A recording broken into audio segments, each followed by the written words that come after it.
Desde la ciudad autónoma de Buenos Aires, transmite MQR.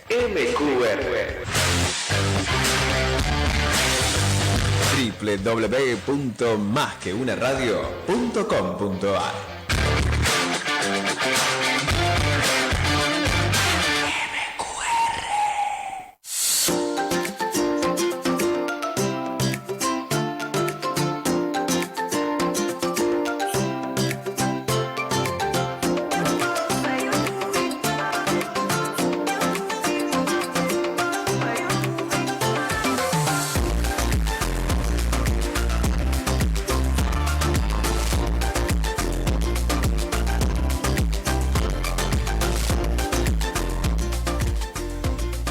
Buenas tardes, queridos amigos, una vez más aquí en Radio Arinfo, donde usted puede seguir, MQR.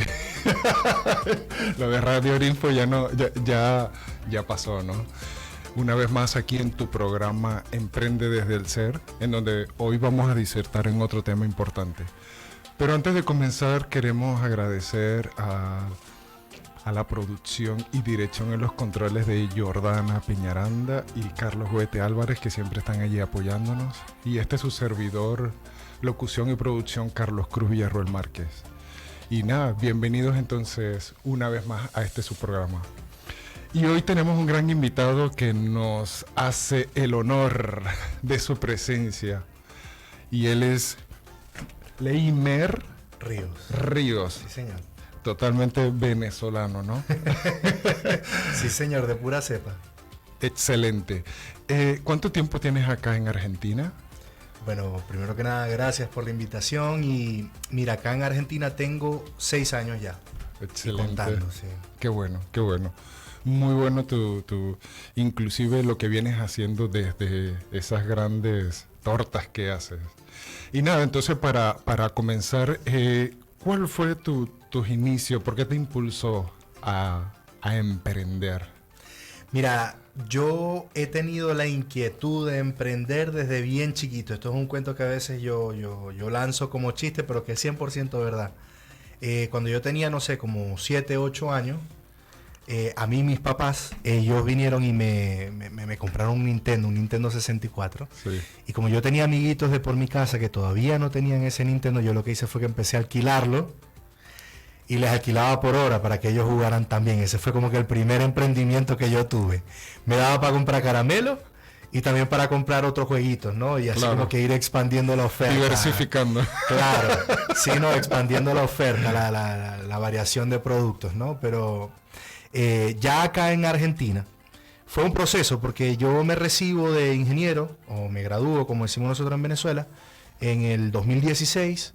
Y a partir de ahí yo trato de incursionar en la ingeniería. Tuve otros trabajos, etcétera, pero cuando migro para acá, a mí me toca comenzar como cualquier migrante trabajando en lo que uno tuviese posibilidad. Y yo digo gracias a Dios que comencé en el tema de gastronomía, porque yo me di cuenta de que la gastronomía sinceramente es algo que todo el mundo en alguna parte de su vida debería de trabajar, ¿no? Bien sea como empleado, no sé si como emprendedor, pero seguro como empleado, porque la gastronomía te enseña a abrir y cerrar ciclos continuamente, y eso es algo importantísimo, quieras emprender o cualquier cosa que uno quiera hacer en la vida, ¿no? Aprender a cerrar ciclos. Tema de que después yo comencé con el trabajo de ingeniería, y a la par mi esposa Carlota, ella siempre ha tenido esta inquietud también de emprendedora. Ella comenzó en Venezuela hace como 13 años con este negocio de quetotas. En un principio era más como un hobby. Se vino a profesionalizar acá en Argentina, donde ella hizo su carrera. En el momento que yo conseguí trabajo de ingeniería, ella renunció a su trabajo y comenzó a emprender con quetotas.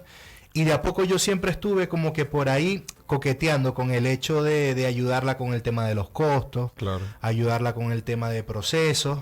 Más que todo eficiencia de procesos, porque en los procesos como tal la verduga es ella. Claro. O sea, ahí no hay para dónde agarrar. Ella es la que sabe cómo funcionan los materiales, entiende el cliente al que se está apuntando, o sea, la forma de comunicar es increíble.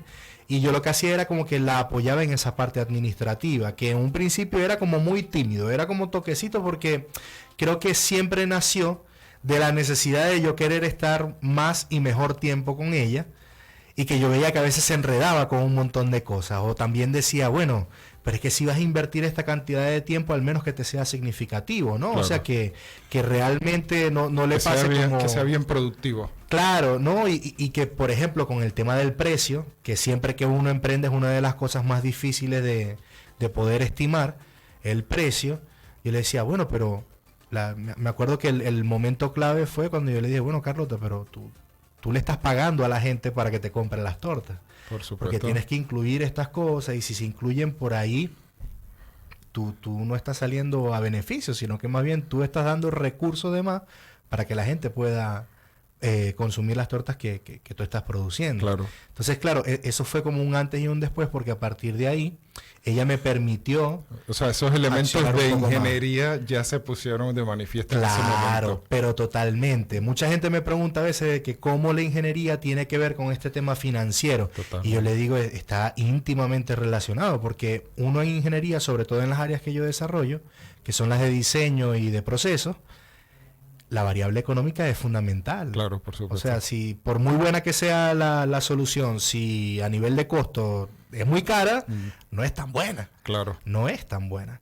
Entonces, así poco a poco fue que fui entrando en este mundo emprendedor, y una vez estando con Carlota, haciendo el tema de costos, la gente empezó a preguntar como, bueno, ¿y cómo haces tú tus costos? ¿Cómo haces tú para dar un precio con tanta tranquilidad? ¿Cómo Claro. sabes cuándo cambiar el precio? ¿Cómo sabes cuánto te cuesta tu trabajo? Entonces, la misma gente de la comunidad de Ketotas, del tema de la pastelería, Sí. fueron las que me llamaron a compartir esa información, así nacieron los cursos, y de ahí, bueno, en adelante, pues.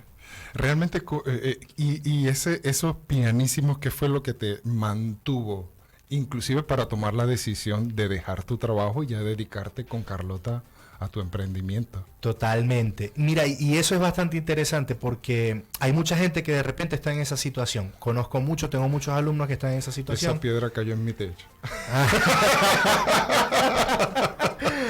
Bueno, pues aquí estamos, ¿no? Una de las cosas que yo hice, porque es muy importante reducir el riesgo, que no sea una apuesta ni que sea una locura. Todas las decisiones conllevan un riesgo. Entonces, ¿cómo quise yo calcular mi riesgo? Yo dije, ok, yo voy a hacer una transición. Yo voy a dejar mi trabajo en oficina de ingeniería, que me da X cantidad de ingresos, por dedicarme exclusivamente a este negocio de la administración de emprendimientos y a la asesoría de emprendedores. O sea, ¿ok? que ya, por lo que intuyo, ya tienes 3 tipos de servicios que ofreces en tu emprendimiento. Sí. Vas bien. Muy bien. Excelente, Carlos. Eres muy bueno escuchando. Yo lo que hice fue hacer un plan. Yo hice un plan donde yo acumulé una cantidad de dinero que me ayudara a resistir los primeros 3 meses de la transición, cuando yo cortara ya el trabajo de ingeniería, para yo poder hacer la transición tranquilo. Porque a veces la gente no piensa que uno, cuando va a hacer la transición, uno libera tiempo, pero no inmediatamente absorbe la demanda. Claro. Y eso a nivel mental puede jugar mal. Porque uno dice, bueno, antes uno estaba todo el mundo ocupado, sobrecargado de trabajo, porque uno dice, Dios mío, es que estoy todo el día en la oficina y salgo y es dándole a full al tema del emprendimiento, Dios mío, no tengo vida. Claro. Y después uno renuncia al trabajo de oficina y es como las caricaturas que salía así la bolita así rodando, Sí, ¿no? O sea, el totalmente. desierto. Sí. Y uno se siente en esa situación y uno dice, ya va, pero ¿qué hice? Bueno, para esa situación, porque es cuestión de tiempo. Cuando uno está dispuesto a tomar esa decisión es porque algo bien se está haciendo, pero hay que prepararse para esa transición, porque es un cambio. Claro. Y desde ese momento, ¿has sentido algo? ¿Tuviste un llamado, alguna premonición?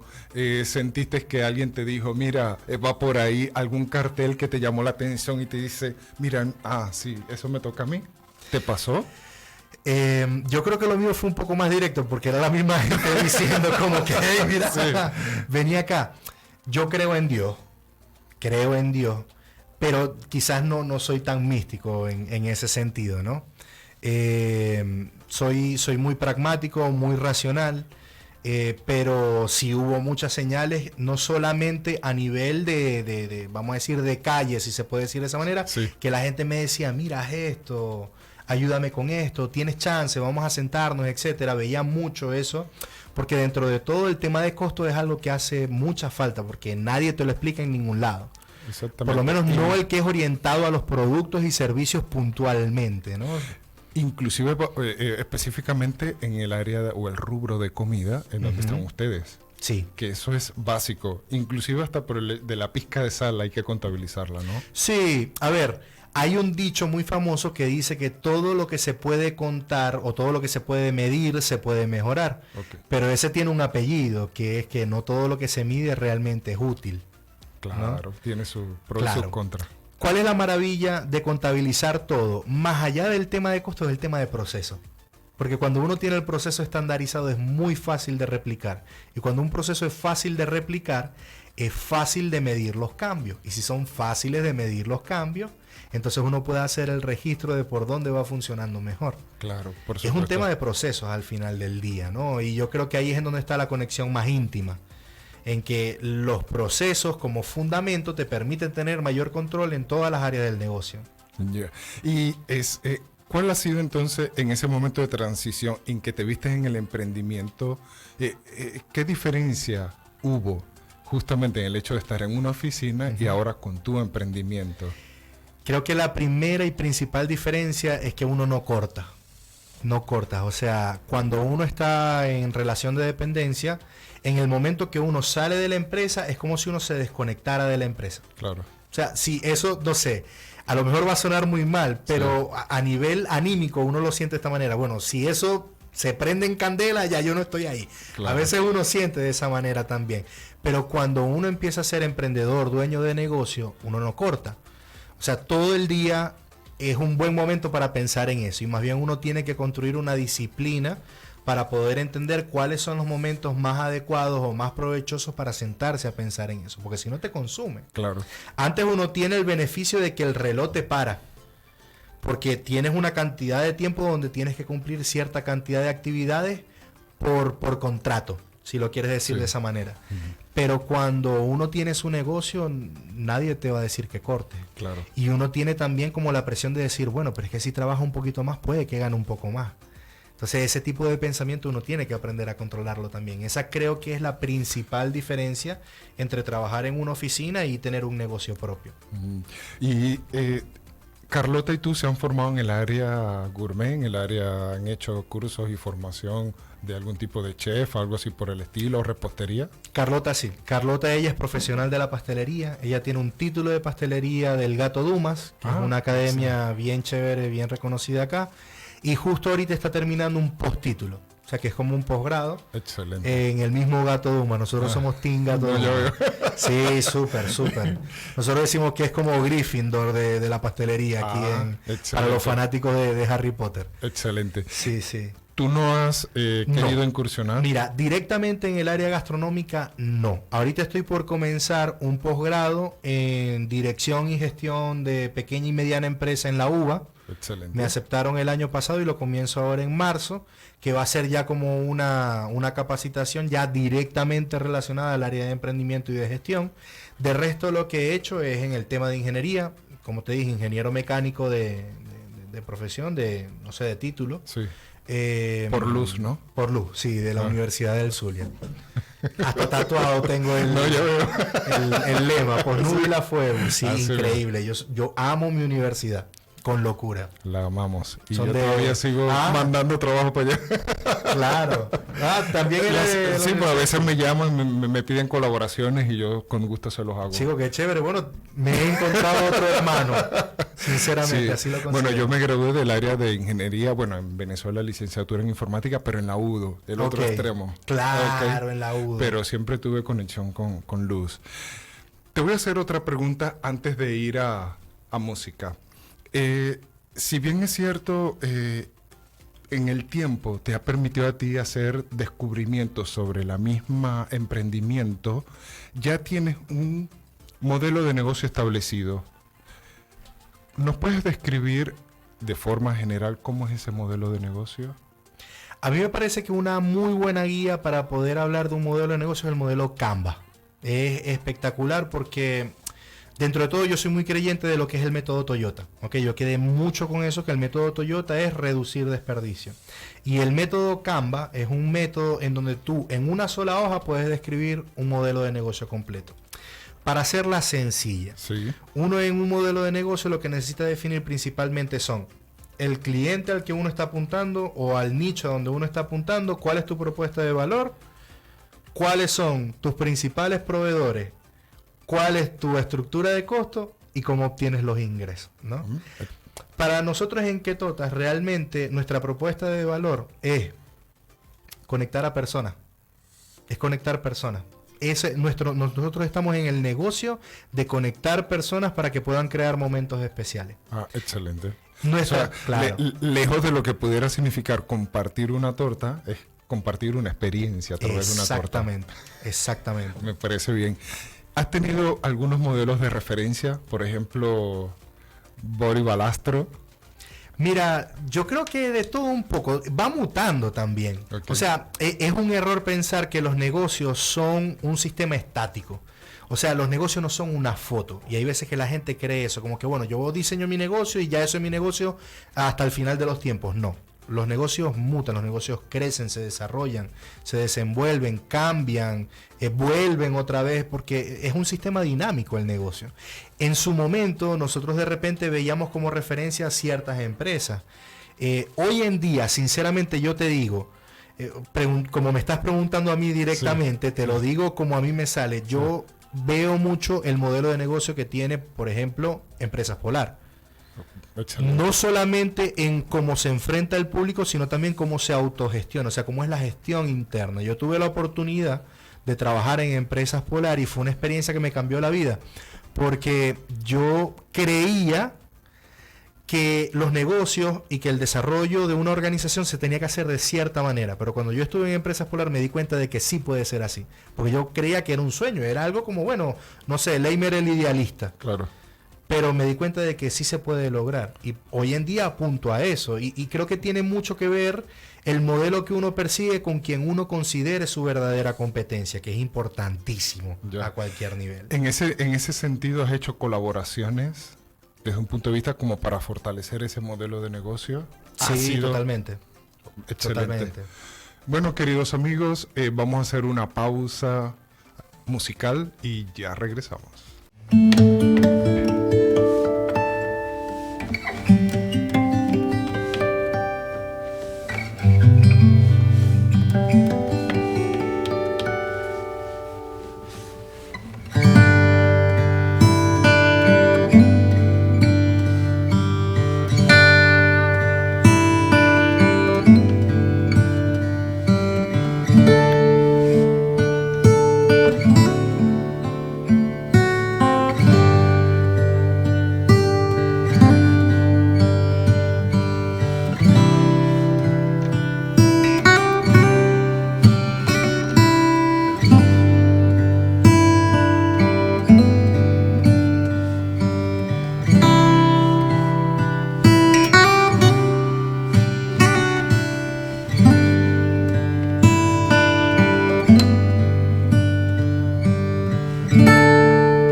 Bueno, queridos amigos, ya estamos de vuelta aquí en su programa Emprende desde el Ser y con nuestro amigo Leiner Ríos de Ketotas. Sí, señor. Bien, para seguir entonces y profundizando un poco más sobre el modelo de negocio de Canvas, ¿cuáles son entonces esos sectores? ¿Nos los puedes describir un poco más, por favor? Sí, son más, pero a mí me parecen los más importantes son estos 5, ¿no?, que te estaba comentando. El primero es definir a cuál es el nicho al que se tiene acceso o al que se está apuntando, la propuesta de valor que yo voy a ofrecer a ese nicho, que realmente debería ser una solución a un problema, Claro. ¿no? Cómo yo voy a obtener los recursos, cuáles van a ser mis principales aliados para poder cumplir con esa misión de resolver ese problema. Y vamos a decir, en la parte más dura viene a ser la parte de la estructura de costos que va a sostener mi negocio y por dónde va a entrar el dinero, cuáles son los canales de entrada de dinero. Claro. ¿Okay? Eso, vamos a decir, es como lo más importante, porque nosotros al crear un negocio es como si nosotros estuviésemos creando una persona. Las personas funcionamos, vamos a decir, con 3 sistemas básicos, si lo podemos ver de esa manera. Hay un sistema que es el motriz, que es cómo nos movemos. Hay un sistema mental, que es cómo pensamos. Y hay un sistema nutricional, Claro. que es el que ayuda a que el sistema se mantenga funcionando. Que los demás, ¿no? Que el conjunto se mantenga funcionando. Perfectamente y muy bien graficado. Claro, yo siempre le explico a la gente esto diciéndole, ve, Messi, que lo tenemos todo ahorita en la mente, ¿no? Sí. Campeón mundial. Sí. Genio en el fútbol y ahorita está en una etapa física donde está muy bien físicamente para poder desarrollarse en el fútbol. Sí, ¿Okay? totalmente. Si yo pongo a Messi y lo dejo de alimentar por 3 meses, pasa 3 meses sin comer Messi, hasta yo le pego un baile. Claro. Porque no tiene los recursos para poder funcionar. Mantenerse. Claro. Entonces, la nutrición en un negocio son las finanzas, son los costos, es la parte administrativa. ¿También se pueden incluir los clientes? ¿Cómo así? Como parte, o sea, porque obviamente a través de esos clientes te van a moderar esos costos. o viceversa. Claro, pero Ok. por supuesto. Mira, Ah. una de las maravillas del tema de la gestión de costos es que se debe incluir el precio. Y cuando uno habla de precio, normalmente la gente cree que el precio es, no sé, multiplicar por un número los costos y ya está. No, señor.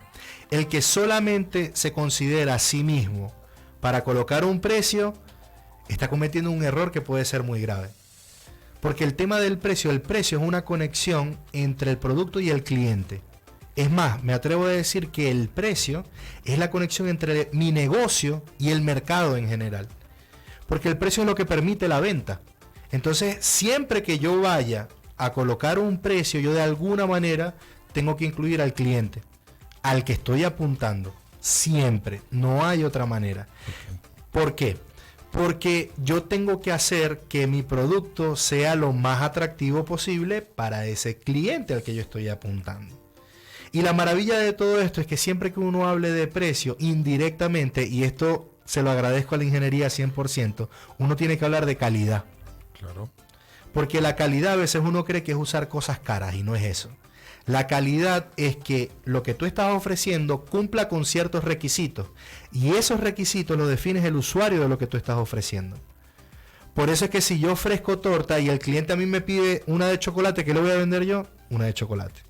Si a mí el cliente me dice, mira, pero es que yo necesito que me hagas un tatuaje que tenga forma de dragón, yo no le puedo hacer un sapo. Claro. Yo no le puedo hacer un muñequito o una flor. Para porque eso hay otro negocio que se encargaría de eso. hay otros clientes que dentro de su definición de calidad para el servicio o producto que nos están solicitando, entra eso. Ah, ¿Me entiendes? Ahí es a donde va la cuestión. Entonces, el precio nos permite a nosotros revisar los costos, porque al incluir indirectamente la definición de calidad, entonces nos hace revisar, ok, le estoy pegando al precio que él quiere, pero ¿tiene las cosas que él necesita o no?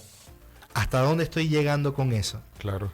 Entonces es imprescindible que cuando entonces de cara al cliente ponerse, si se puede decir de esta En sus manera, zapatos. en los zapatos de él y allí Totalmente. entonces definir qué es lo que, porque en realidad lo que al final también lo que quiere es un cliente satisfecho. Totalmente. Es que es lo que va a mantener el negocio. Mira, te pregunto, si nosotros mañana montamos un negocio de paraguas, ¿nos va a ir mal o nos va a ir bien?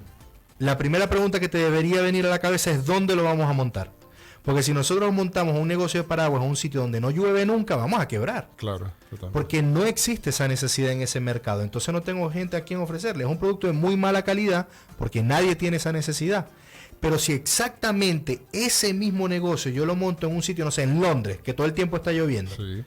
epa, ahí sí puede funcionar. No sé si va a ser un boom y me voy a volver multimillonario, pero sí va a funcionar porque hay mucha necesidad. Entonces tengo un producto que puede solventar un problema real en un nicho considerable que me puede ayudar a mantener y en un contexto real. Exactamente. Porque ahí te lo permite. Bien, otra que si te puedo, voy a ahondar un poco Sí, claro. sobre el tema de los ingredientes de los productos. Porque tú acabas de mencionar que no necesariamente tienen que ser de calidad. ¿Qué es lo que te va a permitir a ti seleccionar uno de los insumos para, por ejemplo, en el contexto en donde tú estás, elegirlo? Es que sea un producto de calidad. El tema es ese, que uno no debe confundir calidad con que sea lo más caro. ¿Ok? Calidad es que cumple con ciertos requisitos. Creo que la mejor manera de verlo en la realidad es, por ejemplo, con la harina. Uno va ahorita al supermercado y hay harina que es, por ejemplo, 3.0, 4.0.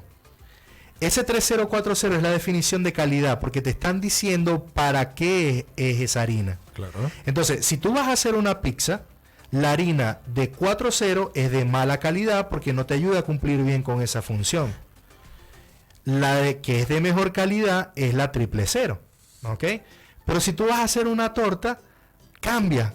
Es de mejor calidad la de 4. Entonces, fíjate que siempre que uno hable de calidad, uno tiene que hablar del uso que se le va a dar a ese recurso. Totalmente. Si yo te pregunto a ti, que este es clásico para definir el tema de calidad, ¿qué es de mayor calidad? ¿Un Ferrari último modelo deportivo o una van, una combi de 10 puestos?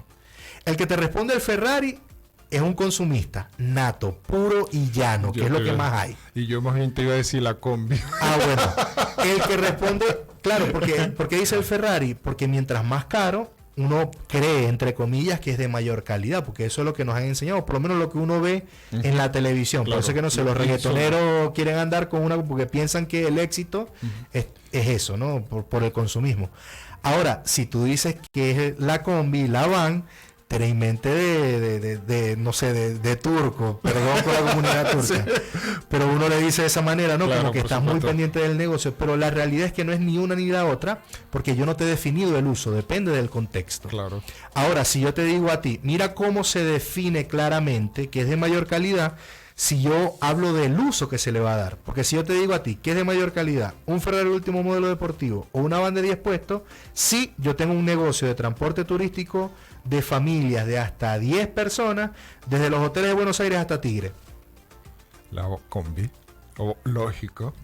Ahora bien, porque también se puede presentar otro tema y allí viene justamente el debate. Si un cliente muy potencial que necesita trasladarse aquí y que viene del exterior y necesita de un chofer, un carro de lujo para poder irse y trasladarlo de aquí a Tigre, ahí sí conviene el Ferrari. Y quizás no. Quizás ahí sería más... Bueno, entre esos dos, por ahí el Ferrari puede que se adapte más. Claro. Pero igualmente, fíjate que estás definiendo el cliente y en base al cliente es que tú mides la calidad del producto. O sea, caemos en lo mismo. Claro. Porque al final del día, quien define la calidad no somos nosotros como productores, sino el cliente. Ahora, cuando nosotros estamos comprando materiales, en ese preciso momento nosotros somos clientes. Porque nosotros estamos buscando recursos para poder hacer algo y nosotros tenemos ciertos requisitos. Entonces, fíjate que entonces también hay una definición de calidad interna para el negocio referente a los recursos que hace. Siempre, la calidad está en todos lados.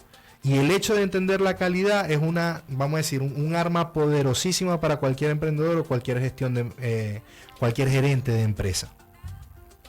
Porque fíjate, mira así, para cerrar el ejemplo, si yo cambio el uso, la calidad puede cambiar drásticamente también. Porque si ahora es lo mismo, el Ferrari y la van, pero el uso es alquilar autos para videos de reggaetón. No. Totalmente, Ya está. totalmente. Imagínate Claro. los videos de reggaetón, el tipo fanfarroneando, lanzando Sí. plata, etcétera, y atrás un deportivo, una Claro, cosa así. totalmente. Entonces, totalmente. es de mayor calidad el Ferrari en ese uso. Siempre la calidad va a depender del uso. Del uso o Claro. del mercado a la cual se le coloque. Sí, totalmente. Excelente.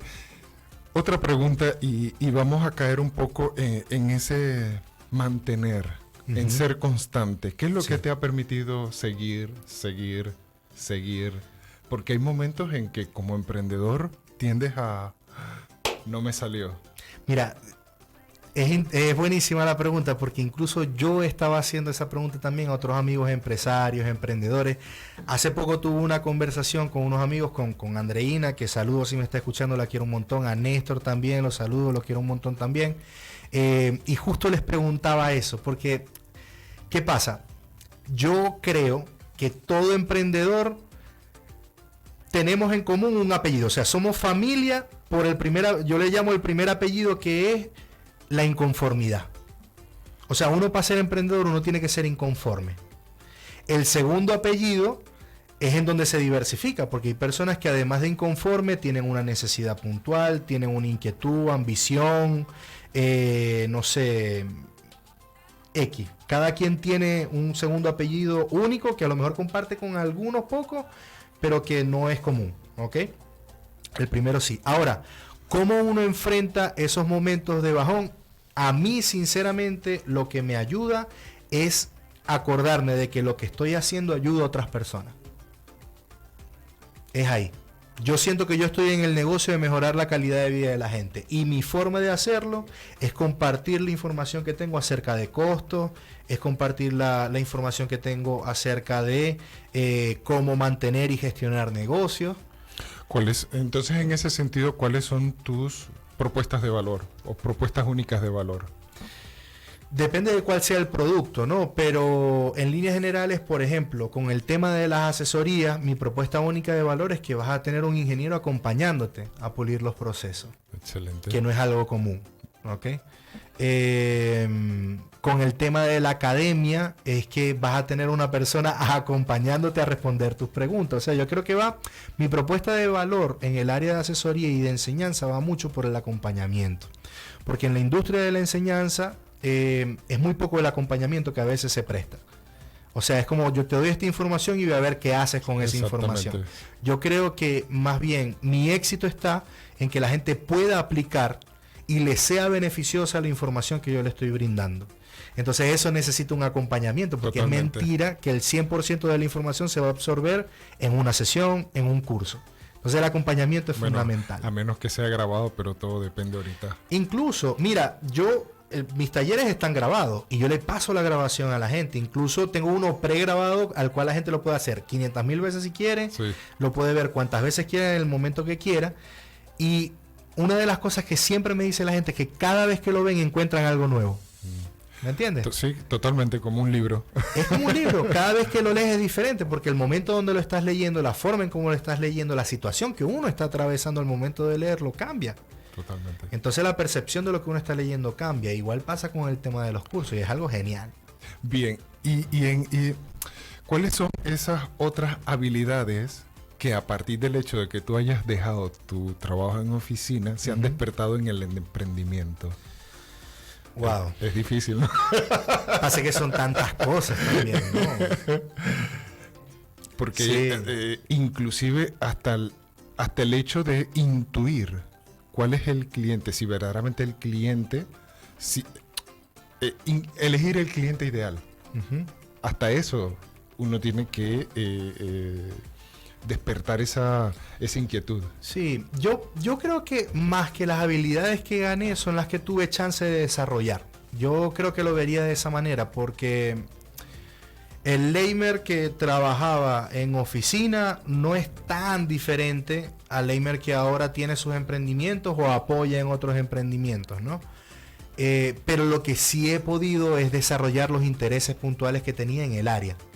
El poder leer acerca de comunicación. Y yo soy fanático de lo que es la lectura no sé, de retórica, de cómo mejorar la forma de comunicar, cómo de repente uno puede entregar un mensaje de manera más concisa, cómo uno puede comunicarse de una manera efectiva.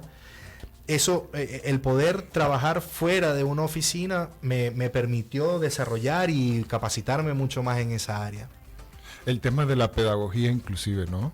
Sí, totalmente. Pero ese tema de la pedagogía, yo te diría, sin lugar a dudas, que eso es una habilidad que en la medida que uno lo practica va mejorando. A mí me da vergüenza, lo tengo grabado por ahí, en algún momento lo sacaré, pero los primeros talleres yo los tenía grabados. Sí. Y yo me acuerdo que en una oportunidad, buscando cosas y tal, material, encontré el video y me lo puse a ver y me daba vergüenza. O sea, cómo decía las cosas, a veces lo rudimentario. Sí. Siento que ahora he logrado como que pulir muchísimo el material y en ese momento era, no sé, me daba pena. Entiendo.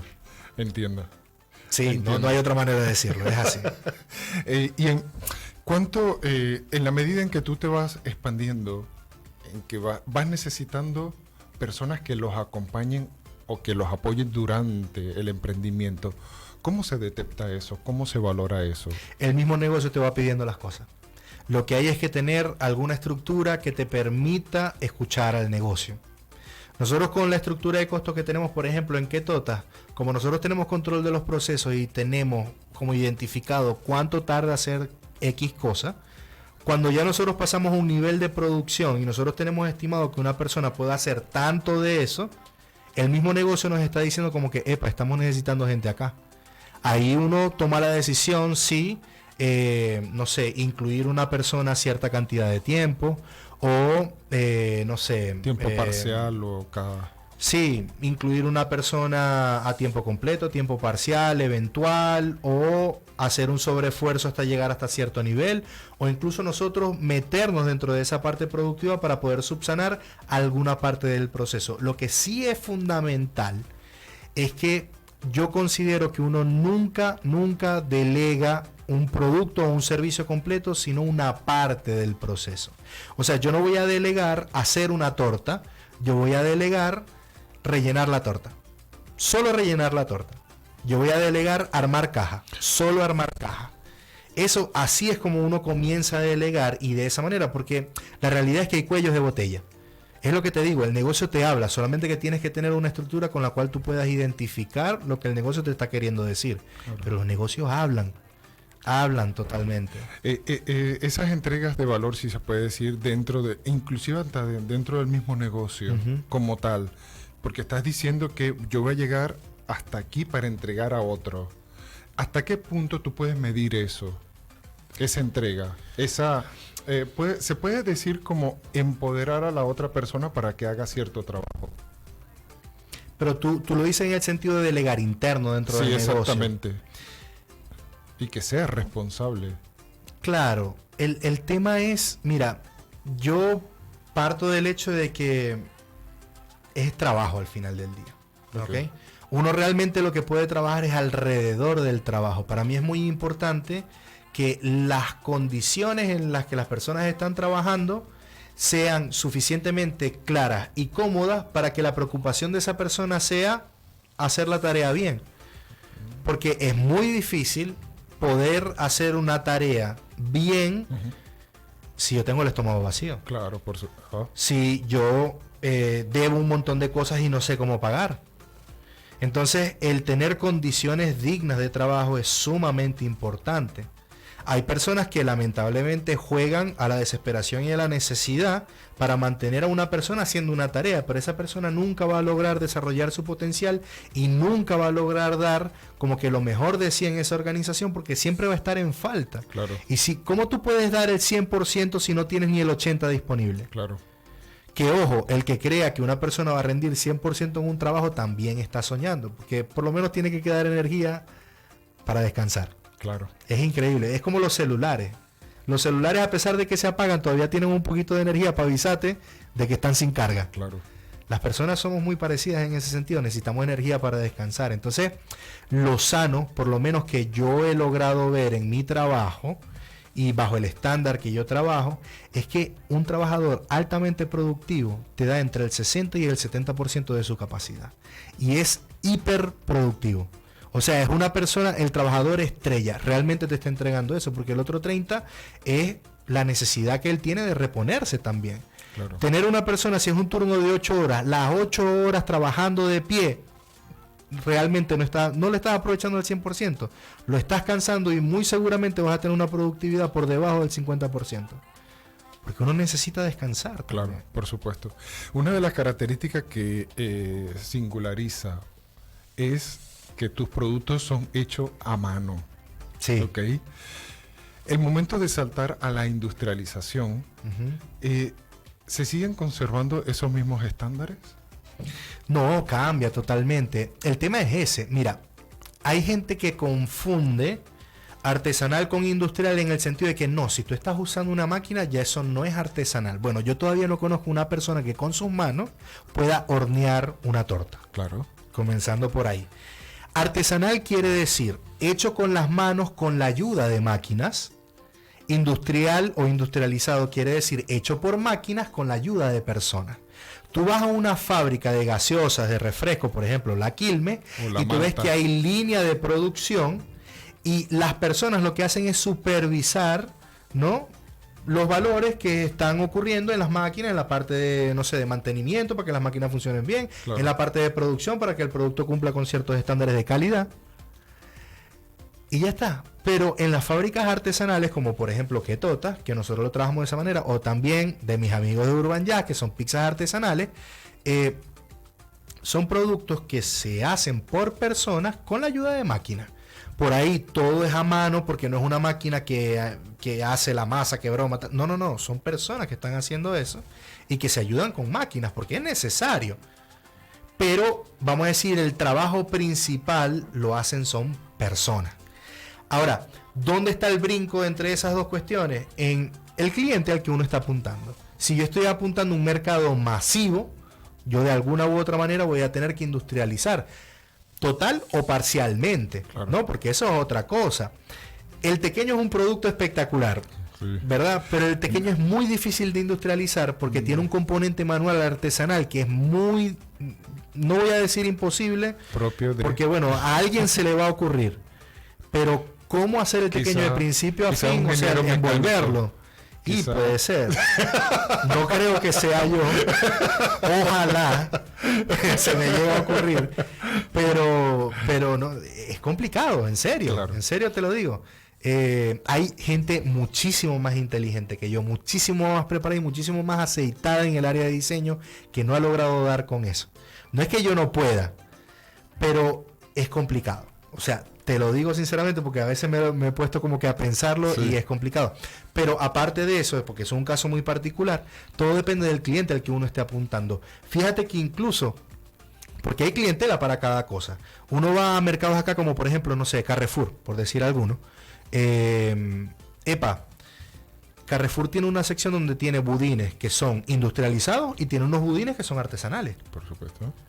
Están y los dos conviven porque cada uno tiene su clientela. Entonces, ¿a qué clientela estás apuntando tú? ¿A una clientela masiva que prefiere el industrializado o una clientela que prefiere lo artesanal, lo más local? Claro, exactamente. Que en el camino, en el transitar del emprendimiento, ¿has necesitado de asesores? ¿Has necesitado de otros cursos? ¿Has Totalmente. necesitado que te entreguen valor? Sí, totalmente. ¿En qué área? ¿En qué Mira, sectores? muchísimo en el área de comunicación, sobre todo en temas de redes sociales. He hablado también con colegas ingenieros, con colegas en el área de finanzas.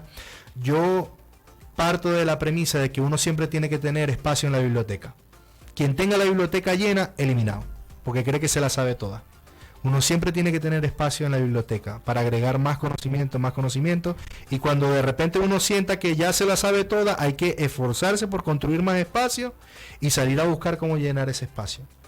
Porque es necesario hablar, es necesario preguntar, es necesario, no sé, tener como una caja de resonancia donde uno pueda rebotar las ideas y que otras personas lo escuchen. Totalmente. O sea, no por el hecho de que alguien te diga, no, es que tú eres experto en esto. O sea, puedo tener algún tipo de conocimiento, pero nunca lo voy a tener todo. Ayer precisamente hablaba con Inclusive tú lo comentabas, porque los negocios mutan, los negocios evolucionan, vienen, van, aunque estén allí físicamente o lógicamente o como lo quieras colocar, siempre están en totalmente mutación, ¿no? Totalmente. Es que el mundo está cambiando todo el tiempo. Y uno tiene que ponerse las pilas porque las cosas cambian. O sea, ponete a ver, las relaciones en pareja no son como eran hace 10 años hoy en día. La forma en cómo la gente consume entretenimiento no es ni cerca de lo que era hace 10 años. Yo creo que TikTok no existía. No. Por ejemplo. No. Hay cosas que se mantienen y evolucionan, pero se complementan con lo nuevo también. O sea, hace, no sé, 10 años quizás las radios tenían la presencia en redes sociales que hoy día tienen. No. Entonces, todo ese tipo de cosas uno tiene que irse actualizando. También cómo se manejan los negocios. El modelo Canva no sé si tiene esa cantidad de tiempo. Desconozco hasta ahí, ¿no? O sea, no, a lo mejor y sí. Pero hace 40 años te aseguro que no existía. No. Entonces Incluso, va por ahí. Como tal, no. Se manejaba de un tipo rudimentario a través de pizarras y tal, pero no en un contexto digital. En el que a través de un programa tú podías ya... Claro. Establecer tareas y dirigirlas desde allí, ¿ok? Dentro del mismo negocio o dentro del mismo esquema de negocio, ¿hay algún cálculo, no sé, complicado que se tiene que hacer para establecer ese modelo de negocio? Las cosas son tan complicadas como uno las quiere hacer. Excelente. Es ahí. Muy buena respuesta. Es que yo te puedo preguntar, mira, lo que pasa es que nosotros a nosotros nos enseñan en el colegio que 2 más 2 es 4. Ok. No hay otra respuesta, ¿verdad? No, yo no. Ahora, si yo te digo a ti, dame 5 ecuaciones que el total sea 4. 3. 1 más 3. 1 más 3. Ajá. 3 más 1. 3 más 1. Una más. 5 menos 4. 5 menos 4. Genial. Me diste 3 respuestas que son tuyas y son súper simples. Yo te puedo hacer y escribir una ecuación diferencial cerrada que de 4. Y es un mollejero. O sea, es una locura hacer eso. Puedo hacerte un cálculo de avión, no sé, de ciencia de cohete, como a veces dicen los gringos, que de 4 también. Claro. Sí. Puedo hacerte, no sé, una serie que de 4, una cuestión así, lo puedo hacer tan complicado como yo quiera, porque la realidad es así. Nosotros estamos buscando cumplir con un objetivo y cada quien, según las herramientas que tenga a mano, traza ese camino. Entonces, es así el tema del emprendimiento y la gestión en un emprendimiento. Uno se lo hace tan complicado como uno quiera. Hay cosas más difíciles que otras, pero... Mientras más simple, mucho mejor. Totalmente, 100%. 100%. Excelente. Me gusta tu respuesta. Vamos entonces a otro corte musical y ya venimos.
To let me in. shattered windows and the sound of drums. People couldn't believe what I... Bueno, queridos amigos, ya en la última etapa del programa. Y quería preguntarte, Leimer, ¿cuál es tu futuro inmediato? ¿Cuáles son proyectos que tienes ahí en puerta que lo tenemos y que lo podemos ver o palpar? Chamo, yo estoy muy emocionado porque ahorita me asocié con un chico súper emprendedor también. Estamos realizando un podcast que se va a llamar Oye Cómo.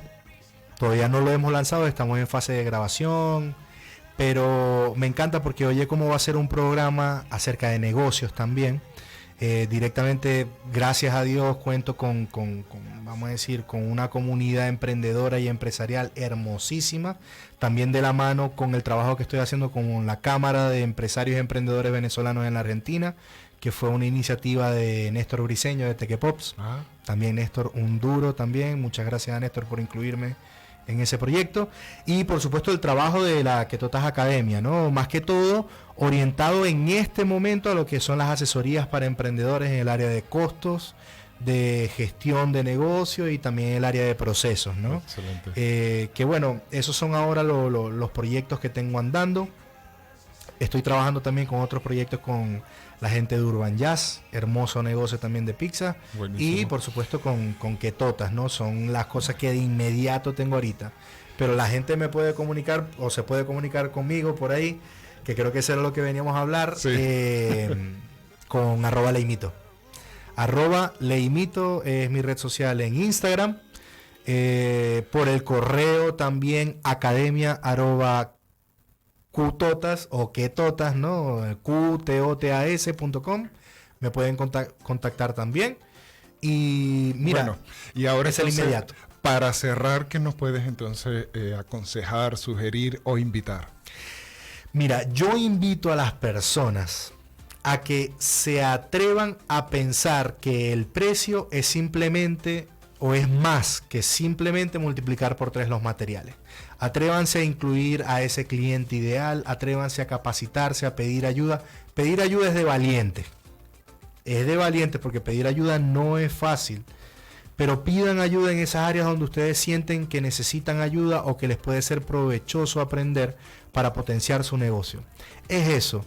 Siempre que ustedes vayan a pensar en un negocio, piensen en ese cliente y piensen en las personas que los pueden ayudar a alcanzar de mejor manera a esos clientes. Muchísimas gracias, Leimer Ríos. De verdad ha sido un honor, un placer, encantado contigo y nada, que sigas cosechando éxitos en todo lo que emprendas de ahora, ¿no? A ver, muchas gracias, Carlos. Bueno, queridos amigos, es importante que sepan que este programa lo estaremos repitiendo el día domingo, así que por las redes sociales @másqueunaradio se pueden informar sobre el horario. Bueno, muchísimas gracias a los controles Carlos Goete Álvarez y Jordana Peñaranda, que siempre están ahí apoyándonos. Y nada, queridos amigos, hasta una nueva oportunidad. Miércoles 6 de la tarde. Gracias.